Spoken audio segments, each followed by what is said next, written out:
Bonsoir, bonsoir, bonjour, c'est Congo News 24. Bande Konanga, comme toujours avant de commencer notre émission, nous disons merci à Dieu, nous disons merci à nos chers abonnés qui nous suivent partout dans le monde et en RDC. Bande Konanga, soyez les bienvenus dans l'émission Nabiso. Comme d'habitude, Tosola Kamasolo ya Moka Nabiso Bandeko. À la une, manda ya MONUSCO babakisi bango lisu 12 mois. Bandeko eza somo bokoyoka interview sur bilan na bango. Alors tozoyeba te babakisi yango pourquoi tozomona vraiment baresultat na bango. Alors tokoyoka bango na interview kaka na pona lisu bandeko nanga FARDC UPDF contre ADF bandeko, ça continue par bombardement. Et de l'autre côté tokoyoka réaction à député bandeko sur l'état de siège. Balobi était mettre fin à l'état de siège sans résultat serait comme un échec politique, a déclaré le dimanche député Juvenal Mounou. Alors bien état de siège il faut réussir dans votre monde ce qui était cause à l'échec. Donc nous devons travailler na il dit que état de siège continue et puis nous devons prolonger tous les 15 jours. On va en parler dans cette émission. Deuxième point chez téléspectateurs, Kambere est transféré à Makala Bandeko et Yindi entre Kabila et Shadari. Bandeko ba jeune oyo comité Kambere abambaye lokone longi et ça problème que balingi bango balongwa ba jeune oyo bango ba continuer parce que ardent bazako s'opposer na Shadari comme Mokonzi a perdu. Donc, discuter ensemble, ça chauffe maintenant entre Kabila et Shadari. Et de l'autre côté, Katumbi, avant-goût de la campagne présidentielle, Bokoyoka Oyo campagne na ye, Ndenga Bandi Ango na Kisangani, Bokoyoka Oyo Katumbi alobi, alors mission na Kisangani Zani. Alors, Bande Konanga, tous à la connecter, pour développer ensemble. Troisième point chez téléspectateurs. Boyoka oyo Rwanda balobi bandeko si la police rwandaise à Goma oyo lobamaki oyo crée désordre à Goma. Alors Rwanda sort de son silence. Alors bandeko tous à la connecter parce que la vérité bimia et ça sort. Alors tout développer en émission.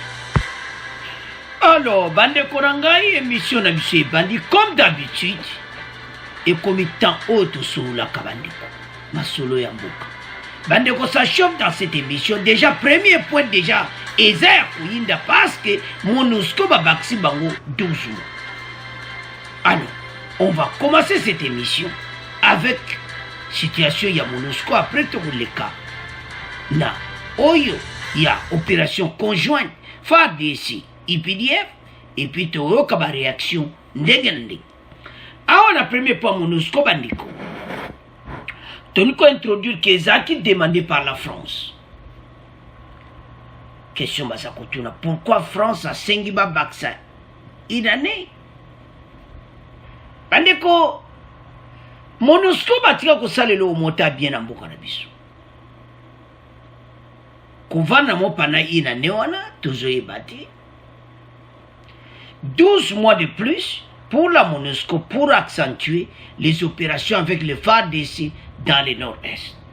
Bandeko ba occidentaux na ba américains ba yebi pona nini MONUSCO azoumela wana. Ko aider peuple. Ce qui do talibie bilan est appelé négatif. Pona MONUSCO. Il n'y a rien. Atika kusana mboka na biso.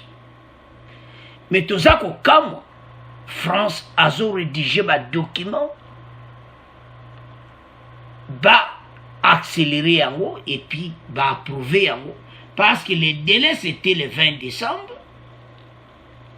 Alors va accélérer en balamoko va baxi bango 12 mois. Avançons. Le Conseil de sécurité de l'ONU a prolongé lundi 20 décembre d'un an le mandat de sa mission en RDC. MONUSCO. Les effectifs restent globalement stables, mais le Conseil de sécurité demande aux casques bleus de se concentrer sur le nord-est du pays. et d'accentuer leurs opérations conjointes avec les forces congolaises, les FARDC. Conseil de sécurité va dire message aux France APC, va adopter en haut, et puis va lobby qui va concentrer plus dans nord-est, et pas wapi opération FARDC na IPDF ya Uganda. Bande ko to analyse on ba angle belé. Commençons d'abord MONUSCO babandaka le Kabila kotaki au pouvoir. 20 ans après, MONUSCO résultat zéro, négatif. PPRDP résultat négatif. Alors, ce qui totali au tout bango basa na mboka na biso, tout ça bate pourquoi babakse bango douce. Mais bande koto zala, en tout cas gouvernement tellement likambo était 2022 wana elekati bakindi. Ce qui doit être la présence na bon, bazo mona déjà que opération conjointe ko sala réussite. Alors et ko pesa kitoko te pona bango, oyo bavandaki pendant 20 ans. Yango bango ba kota na masolo oyo opération conjointe, balo bake voilà et salami bango pe bazalaki na kati. Et là ils pesa passe. C'était hier, dernier jour. Mbala moko, ba français va supporter. Rédigé par la France, la résolution 2612 du Conseil de sécurité adoptée à l'unanimité de 15 membres du Conseil de sécurité prévoit le maintien jusqu'au 20 décembre 2022 maximum de 14 160 militaires et de 2001 policiers. Et bela nombre oyo ngana zomone lokote ezala na Nord Kivu, ezala na Ituri, ezala na Sud Kivu, tozomone loko MONUSCO baza kosala te bandeko na ngai. Alors avant toleka na bilan na bango toyokana ndenge nini ezaki prorogé, comment France a appuyaki yango. Bon, to continue mission na biso. Conseil de sécurité des Nations Unies indimi kobakisa mobu moko etinda ya MONUSCO na ekolo Congo démocratique. Bopusani boyebo sengami na ekolo France po ete bayi MONUSCO bati ya maele na bango mingi na bingumba ya Nord, Sud Kivu pe na Ituri. Demandé par qui? La France. France a sengi bango bazala wana. Ba situation banda kala et banda totie komona solution te. Et pesa kitoko te. Gouvernement Sama Lukonde et Fachi bosala nyonso ke 2022 wana lokola déjà parce que c'est trop tard, je vais voter. 2022 wana bakende. Pour une année tozomona ezalaka bango balimbaza na kati ya masolo. Présence na bango zanini. Agenda caché na bango na kati ya RDC zanini. Pourquoi France il faut appuyer? Et puis ils ont dit ceci. La résolution souligne 3 priorités. Concentrer la MONUSCO dans les provinces de Kivu et de l'Ituri, appuyer la stabilité et les réformes, renforcer l'intégration de la MONUSCO avec l'équipe pays de l'ONU. Bandeko, son azotala, ndenge conseil de sécurité va voter makambo, ils ont ça la bienté et ça peut propriété. Parce que basali est le côté. Pendant les 20 ans, MONUSCO kana kati ya mboka na biso, peuple aza kokufa tozo mone le côté. Et comme les roba on va que ne biso déjà toza na coopération conjointe avec l'Ouganda, bango le Vatican. Et puis, toyeba ki déjà ki kozala boy. Pourquoi? Parce que leur coopération conjointe bayokani, mbala moko États-Unis atini message voilà, beaucoup de MONUSCO na opération wana. Tokotsa ba on va zokende.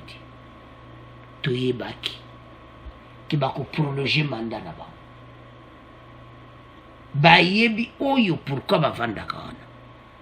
Bandeko biso tokotika te. Ça c'est notre pays. Parce que bato oyo bandeko mboka na biso bango pena ba vivre ba destruction wana. soba otanga parmi ba destruire oyo ba mumba zo mona des autres détruit bango. Ils ont passé 20 ans. Il y a rien, il y a ex-président Kabila. Tant que tu as sali, na MONUSCO ensemble. Ton mon résultat, écoute, ton mon issue, comment qui plus pur. Toyoka jamais, oh voilà. Na guerre, kuna MONUSCO bitumba na ba groupe armé, ba bomi muta MONUSCO, ba beti mo ba balu bien muta MONUSCO moka kufi, et zo sala ma souvent de toyoka kao, fa de sa kufi, to mona kangote, c'est-à-dire. Ba on ba kota na champ de bataille. Bazalaka ko zalantour. Na kati ya ville. Nde tozo mona ba jeep wana, bazo tambwa na kati ya ville. Donc, on béni, on va compter dans Zambate. Ça fait mal. C'est qu'au présence na bango nini. Oui, bazolo baki bazaku aider na logistique et tout ça. Est-ce que mission na bango ezalaki kaka logistique wana ezalaki pour battre le peuple congolais. Oyo ADF azo boma de jour ni bango bazawana. Et ça les passe bandeko. Bilan na bango eza négatif. Mais nazo comme on interview tozo tiela bino. Boko yoka bazolo ba bilan na bango, on dirait ba sali makamine na mboka na biso. Ça fait mal. MONUSCO il fallait karabakene. Mais vérité koyebana. Pourquoi France a ça pour appuyer makambo? Alors, sans plus tarder, toyoka interview oyo. Bon, to continue mission na biso. 211 combattants démobilisés, 290 armes récupérées, ce sont là quelques résultats enregistrés par la MONUSCO Sud Kivu durant l'année 2021, mais les défis restent encore à relever, tels la cohabitation entre communautés qui reste fragile. C'est ce que pense le chef de bureau de la MONUSCO Sud Kivu des actions menées dans cette province en 2021. Karna Soro s'entretient à ce sujet avec Rachel Kiesembangu. Monsieur Karna Soro, bonjour. Nous nous approchons de la fin de l'année et la fin du mandat de la MONUSCO sous la résolution 2556. C'est le 20 décembre 2021. Que retenir des actions de la MONUSCO Sud Kivu sous cette résolution, surtout des actions qui ont réussi? Très bien, merci. Comme vous le savez, donc la résolution actuelle s'articule autour de deux objectifs, la protection des populations civiles et le renforcement des institutions étatiques de la gouvernance, l'appui donc des institutions gouvernementales pour la restauration de l'autorité de l'État. La représentante spéciale nous a instruit de préparer début d'année un plan de travail, ce que nous avons fait en coordination avec les autorités. Et sur ces deux grands axes, nous avons travaillé avec eux pour renforcer la protection des populations civiles à plusieurs niveaux. Nous avons travaillé là où c'est nécessaire avec nos forces, avec les FRDC et la PNC à protéger autant que faire se peut les populations. Nous avons travaillé avec les communautés pour faciliter les médiations, comme c'est le cas à Calais récemment. Nous avons eu un dialogue qui a pu faire avancer la cohabitation pacifique. Nous sommes intervenus aussi au niveau de Minembwe ou Vira. Il y a encore une semaine, nous avons facilité le déplacement du Conseil provincial de sécurité à Baraka pour rencontrer les différentes parties prenantes. Donc, nous avons travaillé avec les autorités et les communautés pour renforcer les mécanismes de protection de la population. Et puis de l'autre côté, nous avons travaillé aussi avec les autorités pour renforcer leurs capacités. Comme vous le savez, nous avons soutenu la formation pour les députés. Nous avons soutenu aussi récemment la formation et le renforcement des capacités du nouveau gouvernement provincial lorsqu'il a été mis en place. Nous travaillons avec les services correctionnels, mais pas sans ignorer que nous sommes en train d'appuyer le gouvernement pour la rénovation et la transformation de la prison de Kabare en prison de haute sécurité. Nous avons travaillé avec les structures étudiantes dans les universités sur les questions de droits de l'homme. Nous avons travaillé aussi avec les associations de femmes sur toutes les questions quand même de renforcement de la représentativité des femmes dans les institutions. Donc nous continuons à travailler sur beaucoup de chantiers, donc sur ces deux objectifs qui nous étaient assignés par la résolution en place. Quels sont les défis auxquels vous avez eu le plus à faire face dans l'exécution de votre mission Sud Kivu et lesquels restent encore à relever? Sur les 5 zones stratégiques opérationnelles que nous avons, dans certaines zones, nous avons réussi quand même à faire un travail avec les populations et les autorités qui ont quand même amené un certain apaisement. Je donne le cas de la région de Calais, de Bouniakiri, dans cette zone. Il vous souviendra qu'au mois de mars, on a eu des tensions dans la zone. Beaucoup d'efforts ont été fournis. Avec la MONUSCO, nous avons facilité le dialogue entre les communautés, nous avons travaillé avec les autorités provinciales s'y sont rendues à plusieurs reprises. Aujourd'hui, on voit que ces tensions sont en train de s'atténuer. Il y a encore eu un atelier la semaine dernière à Calais où un certain nombre de résolutions ont été prises par les représentants des communautés. On voit aussi que depuis la semaine dernière, on a une 60aine de combattants qui se sont rendus d'un groupe armé assez connu dans cette zone-là aussi. Donc il y a des progrès qui se font. Nous avons aussi remis, avec le nouveau programme de désarmement, des diplômes de formation à 150 ex-combattants qui ont été formés à Bouniakiri, dans différents corps de métier. Les projets sont lancés pour les réinsérer dans l'aquaculture, dans l'agroforesterie, dans les transports, dans l'agriculture. Ce sont des résultats qui sont là, qui sont palpables, que nous avons fait donc sous l'autorité d'un représentant spécial. Nous avons aussi travaillé dans les zones de Chabunda-Mwenga. Il y avait beaucoup de tensions avec les populations. Malheureusement, il y a certaines zones comme les hauts plateaux d'Ouvira où les tensions persistent malheureusement entre les communautés, où nous avons encore un grand nombre de personnes qui sont déplacées. Quand bien même, dans ces endroits aussi, on pourrait quand même dire que dans certaines poches, on est quand même parvenu à aider les populations à se parler. Par exemple, récemment, les déplacés de Biboko-Boko sont retournés à Biboko-Boko avec l'appui des FRDC, avec un soutien à la MONUSCO. Nous sommes en train de travailler aussi avec les partenaires de la FAO pour le retour des déplacés de Bijombo. Nous avons distribué des semences dans la zone de Mikenge et donc il y a des efforts qui sont en train d'être faits. Mais le défi reste que dans un certain nombre d'endroits, la coexistence pacifique reste assez fragile. Monsieur Karnasoro, je vous remercie. Merci. Alors, bande konanga tolandi biso nyonso wana MONUSCO. Bapesi bila na bango. Biso za suba mikite. Bakemba la moko pesa bila Sud Kivu. Bongo ya Nord Kivu kasi. Même à Sud Kivu, ti lelo ese bokoki. Batutsi wana oyo baza na zamba. Bamakanika bato nyonso bokoki bango. Donc, bilan ça n'a aucun négatif. Oh, nous allons te récupérer ba armes, ba ni batu bazana besoin que batu ba kufa kali sosuti. Ba evi que bazana échec total na Nord Kivu, na Ituri. Alors bango ba se pencher sur na Sud Kivu. Mais Sud Kivu kuna pekaka il n'y a rien. Aneko bato ba sali biso mabe MONUSCO. Toujours regretter ndenge penda ba proroger bango sous 12 mois. En tout cas, tato koma kaka décembre 2022 to bani campagne à départ na bango. Na France muto abakseli bango yango tozo comprendre te mission ba français ezani na ba MONUSCO oyo. Eza clair te. Alors situation déjà to sepel nango te tozo senga. Ete bakonza mboka botala maka MONUSCO ete babaksela bango le sulti kovanda wana eza nango mabeti mais tant tozomona biso résultat ti bango bazosala défilé na bango na kati ya ville baza ko jouir na bango baza donc bazosepela kati ya jeep wana baotambola na kati ya Goma kati ya Beni donc bango tozomona te place oyo bazokutana bambiskade oyo bitumba pena boyi donc bango pena na front bazolinga kokoma na fronti. Il fallait bakotaka na front na FARDC na kata zamba tozo beta biloko ensemble mettez bamba ça quelque part. Pourquoi baza na réserve ya kobunda makasi? Pourquoi 20 ans et salami résultat kitoko ezati? Alors zo sala pasi pe mawa. Alors bandiko po ya MONUSCO totika ngona bino parce que 2022 wana babaksa li shuti na France mutaza ko appuyer bango e ko za li shuti wana peuple déjà to yokani était 2022 na décembre wana déjà départ na bango.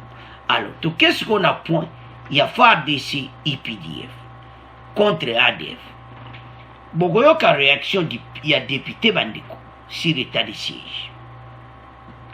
Toba nan état de siège. Mettre fin à l'état de siège sans résultat serait comme un échec. Donc, ba député ba lobby boy. Kosilisa état de siège sans résultat moko positif, eza lokola basali eloko moko te. Yango bazoloba na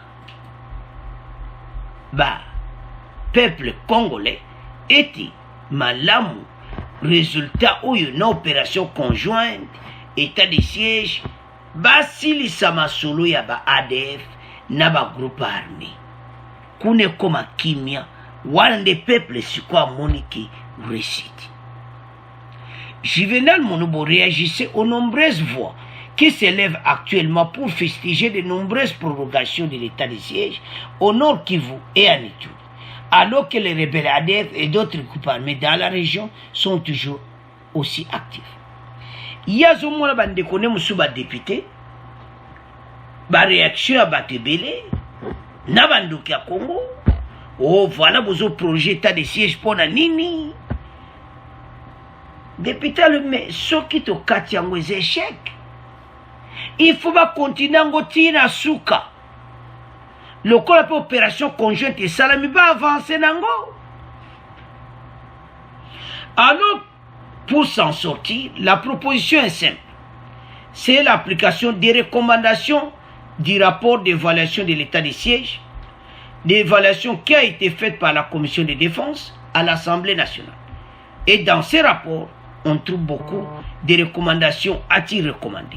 Alors, bien ça la kanakati ya aza parmi bobaza la kata commission ya défense dans l'Assemblée nationale la biso. Alors, ba pesa ki ba recommandation sur l'état de siège, ndeni ba koko avancer na opona réussite. Alors, ba recommandation ezala kati. Mais les autres sala mawezaki ezana batu musu bazo zati le no contre état de siège. Bangonde tozobenga bango bandoki ya Congo. Parce que mboka wana evandaki wana banda depuis longtemps. État de siège ezalaka te. PPRD au pouvoir, batika ko raisonner yango te. Union sacrée baye balobi te.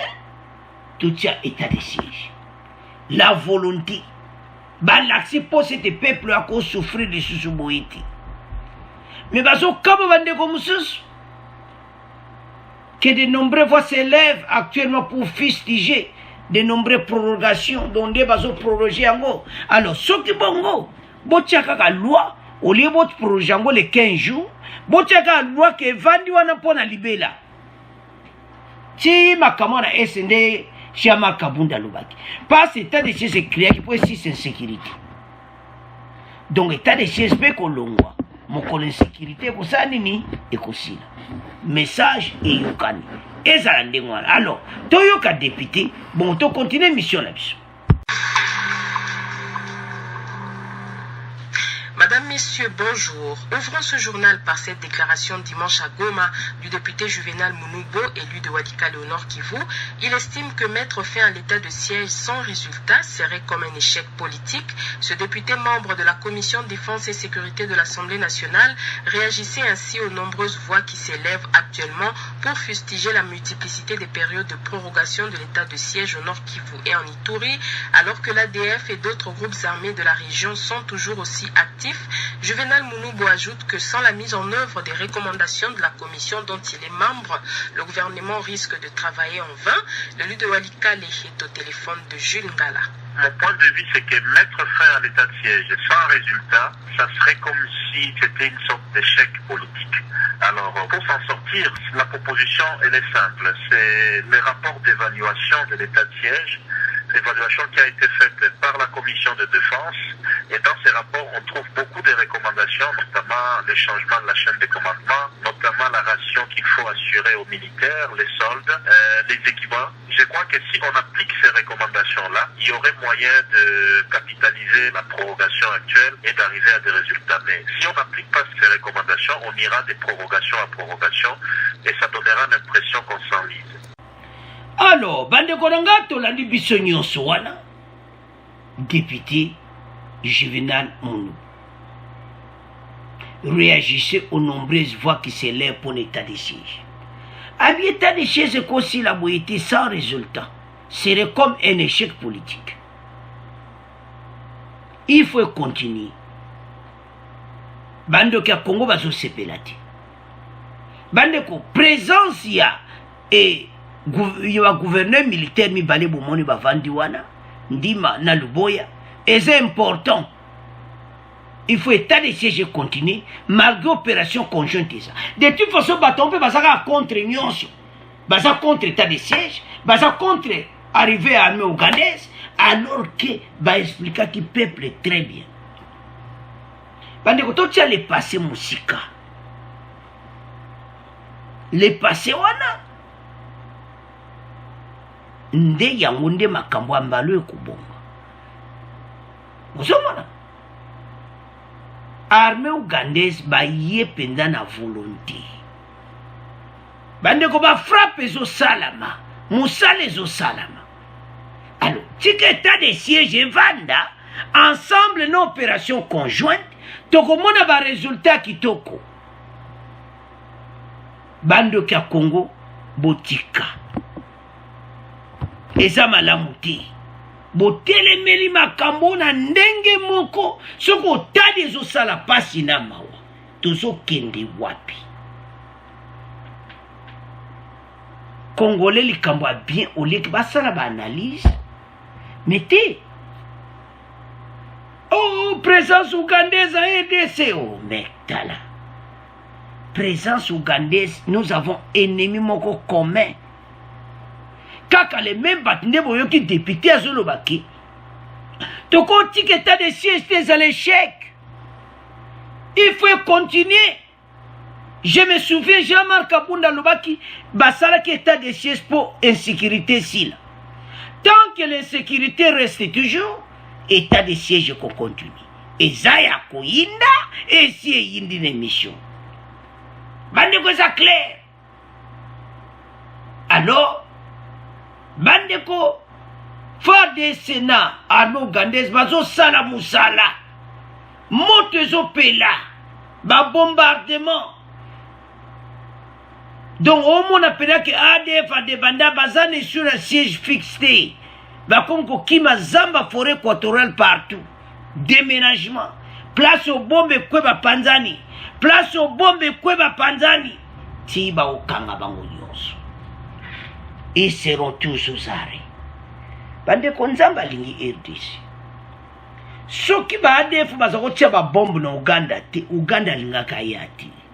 Tozala clair. Eza grâce aujourd'hui. Makambo esila.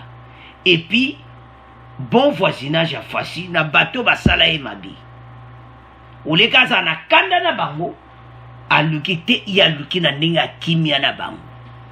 Yango masolo nyonso zo tambola. Ozomona yango to se ba congolais que récite kosala. Député uto ganga wana alobi monsieur za l'échec sur état de chez yo to katia okandingwa. Tika ba prologer on bango pe ko prologer les 15 jours. Pourquoi pas union sacrée majorité à l'Assemblée nationale voter une loi que état de siège bon changer constitution que ti insécurité sili ou un état de siège longwe au lieu de ça la appel chaque mois. Alors bandeko tous comprendre biso nyonso ndenge situation zoleka mais au senga appui peuple congolais azala sima ya makambo nyonso yoka ba député ya Nord Kivu bango ebele ba komi pena ba fungoli motema ozomona ba moni pena que oui Fatia za na bonne direction to supporter po ebele ba zomona que soko esimbi ezala pona faveur a Fatia non pona biso nyonso bendele koyati alors to tiki premier pona bino to moke na deuxième point. Alors, bande koranga to comme na deuxième point na biso Kambere transféré à Makala. Et yindi entre Kabila et Shadari. Bande ko awa to ko division wande parti. tokobana na Katumbi avant toya na PPRD. Katumbi avant-goût de la campagne présidentielle de 2023. Officiellement, Moïse Katumbi, ancien gouverneur de la province de Katanga, candidat empêché à la dernière présidentielle de 2018, a fait le déplacement pour soutenir l'implantation de son parti Ensemble pour la République à Kisangani, dans la province de Tchopo, né du démembrement de l'ancienne province orientale. Boyebi, ba voyage na ya année passée, ezalaki akende, ayo esalama o akende, o boye donc, ezaka mobulu. Alors, Katumbi, mbala oyo a décidé, était vraiment akoma. Alors akomaki, na Kisangani, bayambaki, à partir au pauvre monaki une émission à l'hôpital Tchagine bayambaki. Alors, le loba dossier bimi, ba secret bimi, était abandi campagne na présidentielle. Alors, beaucoup yokapé, ndenge batine bakoloba ke voilà, azana ba makambo ebele. Mais awa, babimisi ba secret, que avant-coup de la campagne présidentielle de Katumbi. Mais ce déplacement à 2 ans des prochaines présidentielles et législatives avait un goût de lancement de campagne électorale.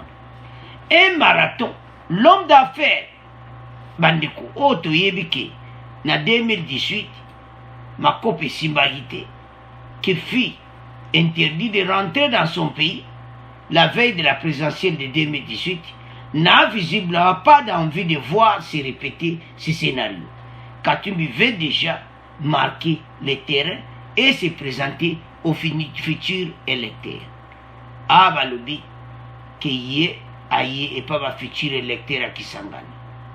Abengana yé, n'a pas la mission, donc à lancer d'une manière ou d'une autre campagne. Bandeko, Katumbi a toujours azomona kaka kobima président de la République. Donc, ambition naï.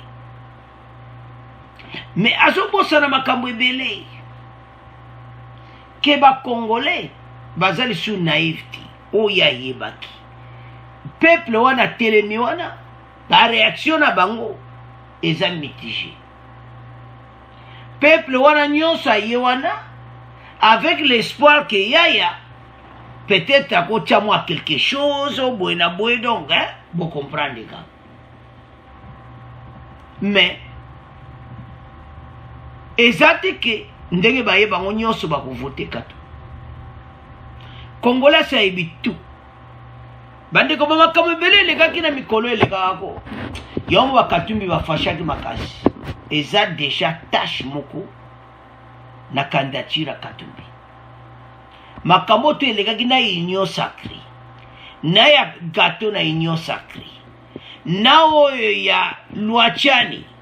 Makambo na nyonso ese candidature ya Katumbi mobulu. Tout ça la démocratie oui. Katumbi azana besoin va voter bien sûr. Mais ba Congolais ba se ba comprendre.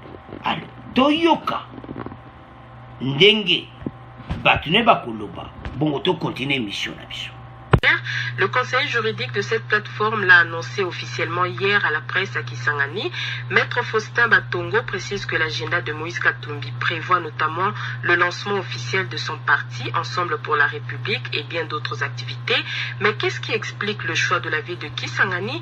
Maître Faustin Batongo explique au micro de Jacques Moukonkole. Cela montre l'estime qu'a le président Moïse Katumbi vis-à-vis de la population de la Tchopo, les Boyomènes. Et il ne faut pas que l'on puisse oublier qu'au début de l'année 2020, le président Moïse devait lancer le parti politique ici à Kisangani, mais il y a eu report pour cause de Covid-19, par des fois d'ailleurs. Et maintenant, comme c'est un homme qui tient parole, il a voulu honorer les Boyomins, connaît l'importance de ces villes. C'est une ville carrefour, c'est une ville qui a vu naître beaucoup de leaders politiques, en commençant par Patrice Emery Lumumba. C'est parti d'ici qu'est venu le leadership de Lumumba. Et au-delà de ça, c'est plus question de considération vis-à-vis de cette population de la Diopo. Raison pour laquelle le président a tenu à ce que le lancement de ce parti se fasse ici à Kisangani, et qui est une ville carrefour, qui est une ville qui impulse un peu beaucoup de choses sur le plan politique. Peut-on avoir une idée sur son agenda dans la ville de Kisangani? Le président Moïse Katumbi, c'est un homme qui a plusieurs casquettes à la fois. Il est un homme politique, il est opérateur économique, c'est un sportif chevronné. Je ne suis pas dans les secrets de son agenda jusqu'à présent,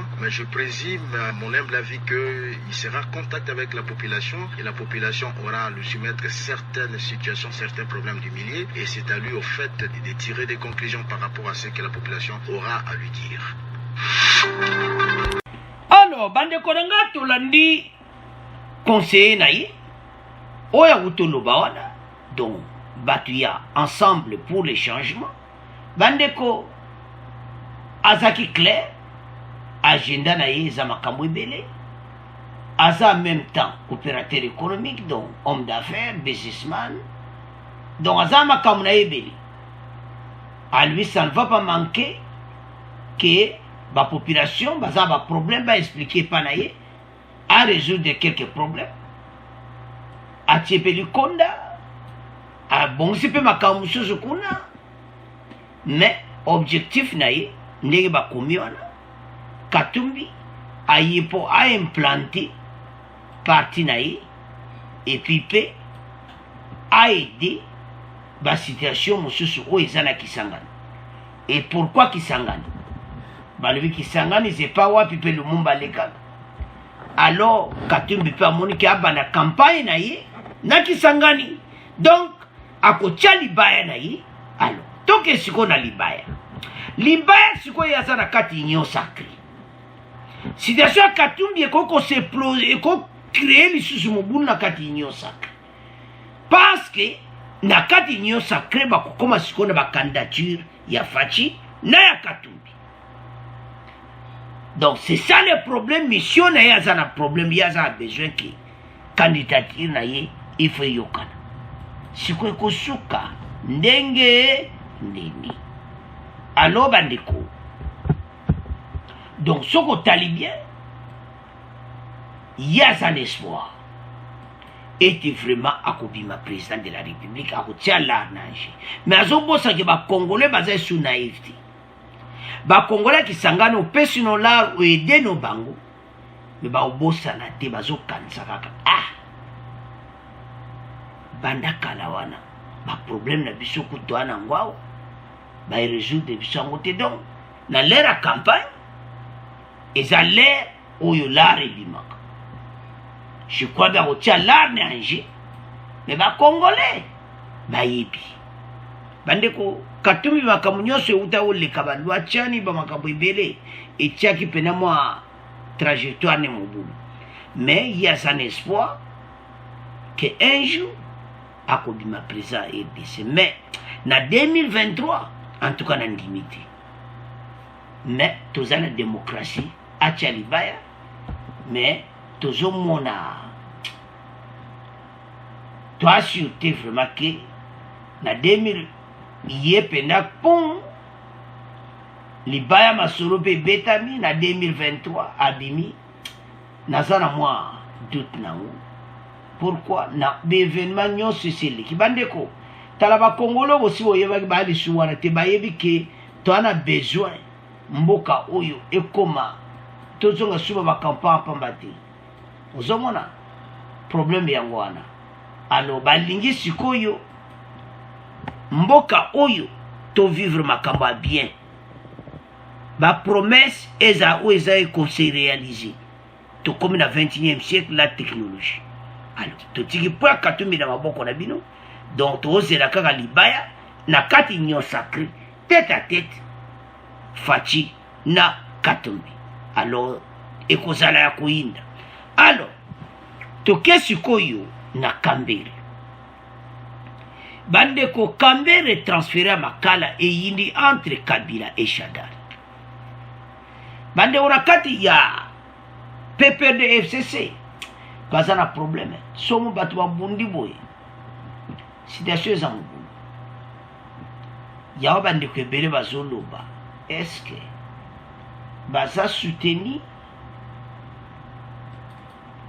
Est-ce que Kabila aza toujours na kati ya masolo ou bien sundoli ne bango? Bandeko Kambere azolia mbala aza sima bibende nde toloba na kati ya Makala. Bayo comprendre que tozana problème sur lui. Bandeko parti bazoyo kanati. Donc tant que bazoyo kanati, c'est-à-dire situation eza mobulu. Ozomona yango que situation oyo bandeko na ndenge zokende. Donc oyo kapena ke PPRD pena donc mo epanzani pona libela bandeko eza grave. Avance. Ferdinand Kambere a été transféré ce mardi matin à la prison centrale de Makala, à Kinshasa. Selon les sources judiciaires, le secrétaire permanent adjoint du PPRD avait passé nuit au cachot du parquet général de Kinshasa, Gombe. Donc, l'obé à la ikuna, alors na tongwa lilo, nzela selemba wo, si mama bende wo, Ferdinand Kambere. Ah, mama kele ozakotia, ozasiko si mama bende. Bande kwa ça, makambo sérieux. Ce qui batu bakombi ko bomana entre bango, c'est-à-dire mobule kotine sanga. Bakomo tu retour à l'expéditeur makambo tout basale ki ba congolais peut perdre pendant les 20 ans. Nanu esilité peut perdre makambo tout. Ezo sungela bango bandeko na ngai. Boko ndimangate lelo mais beaucoup yoka ke PPRD parce que bazo futa la dette bandeko c'est la Bible. Bayebi yo basali ba congolais. Oki nzaba limbisa kibino bosengi bolimbisi oui. Mais okozali suwanati. Bako bengana yo. Donc bozana problème. Nzambe akolimbisa yo mais ozana problème sérieux na baozana bango. Ferdinand Kambere Pranton était allé à la justice pour porter plainte contre Adam Kabambi, un communicateur du PPRD, qui l'aurait frappé à l'aide d'une bouteille au fond. À la suite de cela, il a été arrêté en raison d'une autre plainte déposée le samedi 18 décembre contre lui par Adam Kabambi. Adam Kabambi fait partie des jeunes du PPRD qui s'opposent du comité dirigé par Emmanuel Shadari et dont Ferdinand Kambere fait partie. Donc, Adam Oyo, Bagonde Bazo Kende pas Kabila, Shadari il faut Longo. Kambere il faut Longo. C'est-à-dire, Batouana tout bazala dégager. Surtout, vous comprenez bien. Parce que bon, on s'opposer na yango. Tout le monde qui a un kopesa ba kombo na seni. Bango balinga ki amuti. Ba jeune wana ba memba kombo na seni yo. So nota Kabila azo supporter ba jeune wana. Do ba yayo tout ba tiki bango na kati esanga to ebisa kibino. Makamango ebandi. Les déluges au sein du FCC. Pande ko makila batu. Ba Congolais ba lela ka putu mo ipona PPRD. Ba de tobo sara kutu FCC. FCC yo bota manango après. To vanda kaka na PPRD kaka. 2001. 2006. To bana kana 2006. Pour le soubalo, bon 5 ans, 1 plus 4. 2006, 2007, 2008, 2009, 2010. Tu comme on a 16 ans après. 18 ans, 19 ans. Bazo continue kaka impunité. Bon, des peuples azolela. Bino bokozala bien. Ndenge peuple congolais ma mis ce zolela. Azana kata chambre so peta ba genou na yi. Mosu tebi position so kunza matena kata chambre. Ah! Mwana nga akinaki marche azongiti. Mwana nanga mwana kote nini makila batu bakufi. Tokesho na po akolia. Nzala oyo. Ah! Mboka oyo bisunga nazo kufa nzala. Mais des millions de dollars zo kena ba poche ya batu. C'est bino bokozala bien. Congolais zo lela bokozala bien te. Oh tozomona quel débit. Oh tozomona un grand problème na kati ya PPRD FCC. Et puis basuki wana te. 2018 FCC Kasho wow. Basu bakafumba ya babrik bakafumba ya biloko bacheche na banzela facha leka boye akutana aleka boye akutana facha bita sokinga no kika brick na brick tigara ki ojasiko beton aena ba beton pansi bango tu pepende babani ko pakata babangu maele sini ba tale pa bako wano yo kaka dernier des problèmes bazoué par Nzambi. Fatia bataye maboko pembe. Atia ko sala makambo bino bo salati. Bino sikobo bani ko bloquer. Fachi devant le peuple to bo sarakete à discours na yewana que j'ai été même humilié. Bo fachi la zolo ba mona passe na motema. Bino boko sala bien. Bo ça na problème sérieux. Tout le monde qui est une émission passée, PPRD FCC, seule solution, qu'on le cas de la télévision nationale congolaise, FCC, PPRD, na RTNC, y a pas peuple congolais. Bolimbe Sabiso, na nyonso to salaki, pendant 19 ans, 18 ans. Wano comment on a parti, nous vous avez bien. Balimbe Sabeti. Au moins, quand vous regardez la télévision, les Congolais vont bouder na bango, balobiti. Mais tout ça mbelaka. Au-delà quelques Congolais vont faire un temba, en tout cas tout limbi sibis, bino. Mais c'est pas koleka. C'est ça le problème. Bah on va se dire que baza grand ba minene, do baza pena grand parti politique. Alors que baza na problème sérieux de tout loba. Bandiko, ce que ça va tiaka film hein. Ndenge masolo zo le kanakati ya PPRD pour le moment. Ce qui bâtit au film et vidéo. Total. Okoloba meo eza scandale. Kuna pena kati beba bitumbe zali. Ba jeune wana ba lobi boy. Ada Kabambi fait partie des jeunes du PPRD qui s'opposent au comité dirigé par Emmanuel Shadari et dont Ferdinand Kambiele fait partie. Yango mona yaya ba beta kie na restaurant ba bamba kie loko da Kambere na kata restaurant makila ne longi obo mona ki émission passée. Alors bandeko siko bazana problème bako kende wapi eko suke la bango ndenge nini. Alors bandeko nanga to tiki deuxième point na bino to moke na troisième point. Alors bandeko nanga to kobi na point na bisiasuka boyoka oyo Rwanda balobisi la police rwandaise à Goma. Bandeko ambassadeur à Rwanda a ekoluba. Bandeko ba Rwanda bazana problème sérieux. Si la coopération conjointe FARDC na ba Uganda.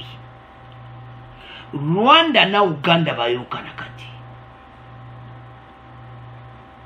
Pour le moment, Kagame azo kende partout ko senga ba aide. Donc situation est sans boulot. Bazana problème sérieux.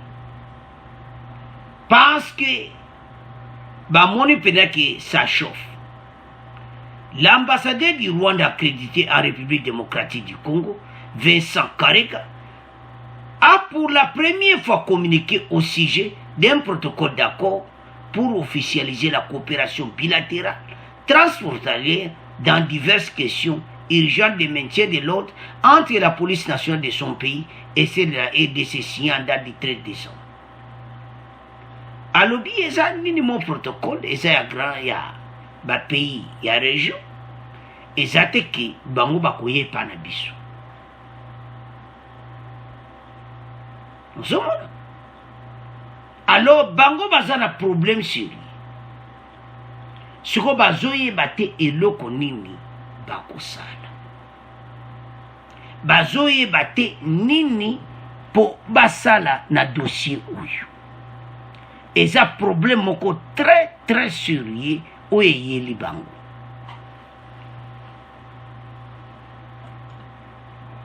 Coopération conjointe FARDC na Uganda etie bango mal à l'aise.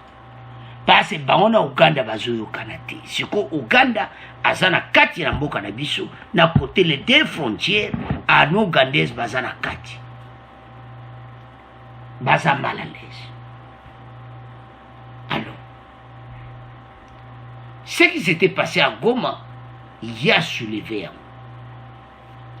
Cette annonce n'a pas trouvé bon écho auprès de la population du Nord Kivu, particulièrement celle de la ville de Goma, qui a d'ailleurs protesté ce lundi 20 décembre contre certaines initiatives qui, du reste, a été démentie par la police nationale congolaise. À l'obi makambo nyonso police congolaise kutasa démentir mais sali bienti. Rwanda sali bango parce que mona journée morte na Goma. Na likambo ba yebite wana kote wana et a faute ya bande corruption ba journaliste. Topé ça ka vraie information. Parce que information à l'okuta et comme memandil pas. Vous comprenez? Et comme ma pays kutu don mawatru. Toloba kamakambo solo et que mboka na biso. La RDC bandeko peuple assez à fungoli miso. Peuple l'air nyoso na réseaux sociaux. Yonde ko jo occasion ko le kana réseaux sociaux. Pesa message à solo. Policier mon côté rwandais azana Goma.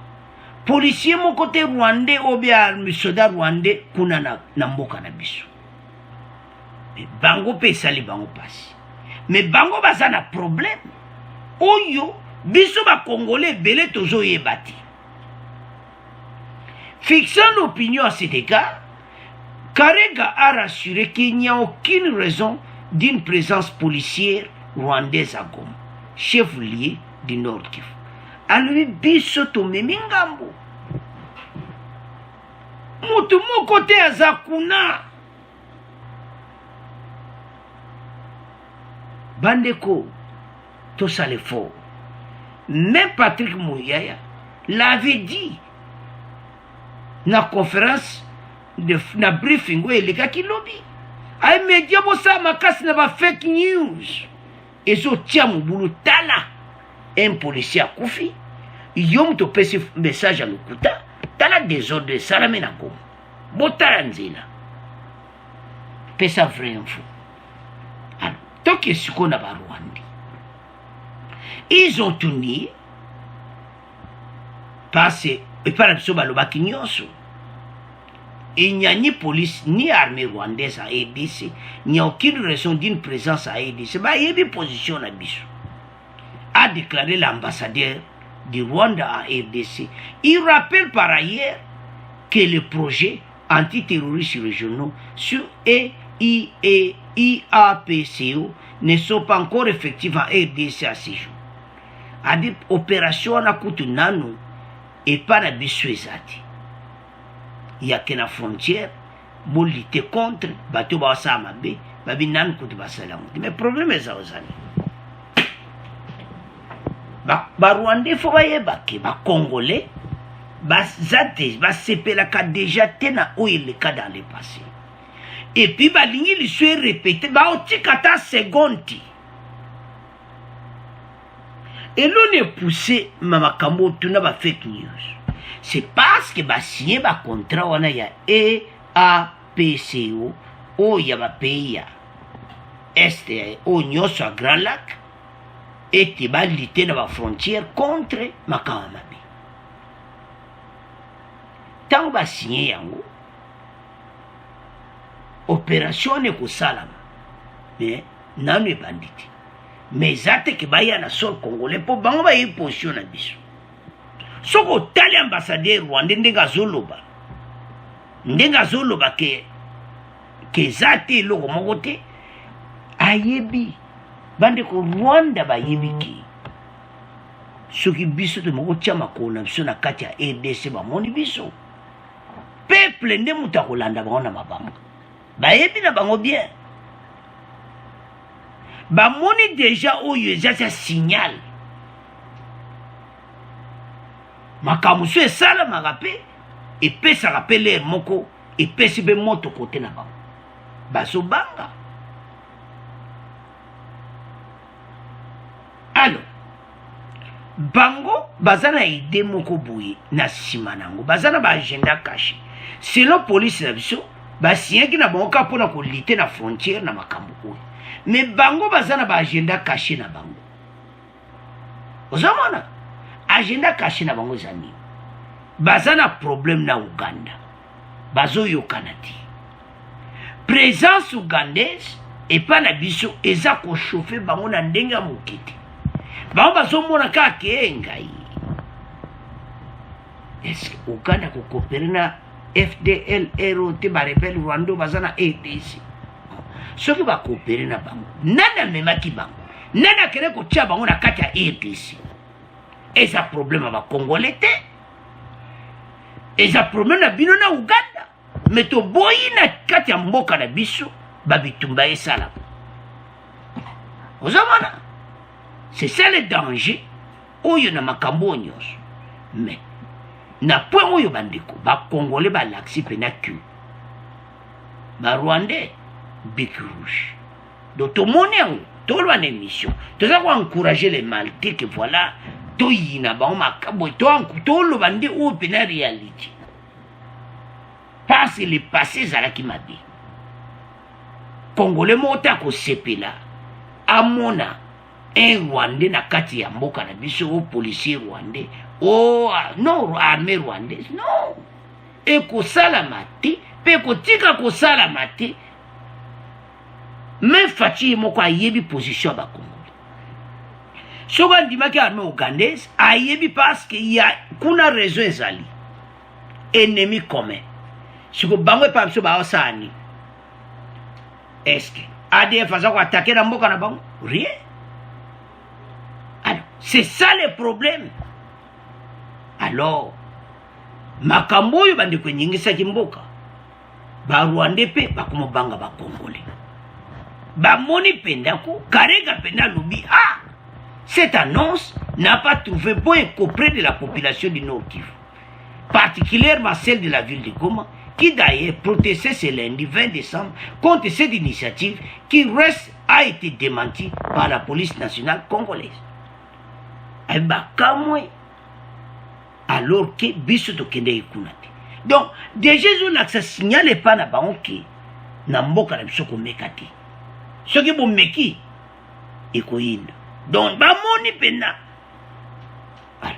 Et ça bien ba mona déjà que ce qui ba meki ekoyinda. Mais de l'autre côté biso peto sa makasi. Ndenge Patrick Moya alobaki ba fake news ici là.